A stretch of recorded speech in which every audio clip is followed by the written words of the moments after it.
എല്ലാ പദ്ധതികളും ഇപ്പോൾ NEP-യുടെ കീഴിലാണ്. അത് കാരണം ഇതെല്ലാം കണ്ടിന്യൂസ് ആണല്ലോ നടപ്പിലാക്കുന്നത്. ഇപ്പോൾ അത് അല്ല, അത് സർക്കാർ പറയട്ടെ, സർക്കാർ ഇതുപോലെ പറയട്ടെ, ഞങ്ങൾ വിജയിച്ചിരിക്കുന്നു, ഇതാ കാവി പണം ഞങ്ങൾ നിരസിച്ചിരിക്കുന്നു, കേന്ദ്രം തരുന്ന കാവി പണം അല്ല, അതല്ല ഞാൻ പറഞ്ഞത്. അത് വിദ്യാഭ്യാസ വകുപ്പ് മന്ത്രിയോട് ചോദിക്കണം. അത് മാത്രമല്ല, ഇപ്പം തന്നെ വിളിച്ച് പറയണം കാവി പണം ഞങ്ങൾക്ക് വേണ്ട. കാരണം രൂപയുടെ കളറെല്ലാം കാവ്യാണല്ലോ അവിടുന്ന് വരുമ്പോൾ. ഇവിടുത്തെ ജനങ്ങളുടെ കയ്യിലിരിക്കുന്ന ഇതാണല്ലോ. കത്തയച്ചോന്ന് എനിക്കറിയില്ല.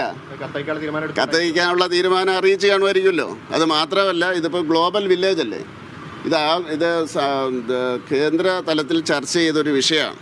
അപ്പോൾ അതുകൊണ്ട് ആ രീതിയിൽ സംസ്ഥാന സർക്കാരാണ് ആ കാര്യത്തിൽ തീരുമാനം എടുക്കേണ്ടത്.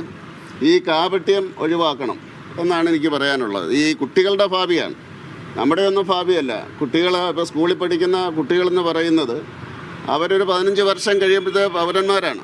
അവരുടെ അവകാശം നിഷേധിക്കാൻ നമുക്കെന്താ അവകാശം? കാരണം 2 സർക്കാരുകളെയും ജനങ്ങൾ തിരഞ്ഞെടുത്തതാണ്. അപ്പോൾ അതുകൊണ്ട് ഇത് ഉടനെ തന്നെ മുഖ്യമന്ത്രി പത്രസമ്മേളനം വിളിച്ചിട്ട് പറയുക, കാവിപ്പണം ഞങ്ങൾ സമഗ്ര ശിക്ഷാ അഭിയാൻ്റെ കാവിപ്പണം ഞങ്ങൾ നിഷേധിച്ചിരിക്കുന്നു എന്ന് പറയട്ടെ. അതല്ല നല്ലത്.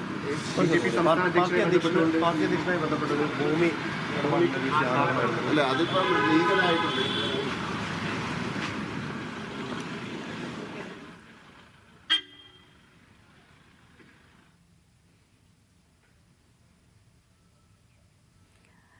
കേന്ദ്രമന്ത്രി ജോർജ് കുര്യൻ കൊച്ചിയിൽ മാധ്യമങ്ങളെ കാണുകയായിരുന്നു. വിവിധ സമകാലിക വിഷയങ്ങളുമായി ബന്ധപ്പെട്ട് പ്രതികരിക്കുകയായിരുന്നു അദ്ദേഹം.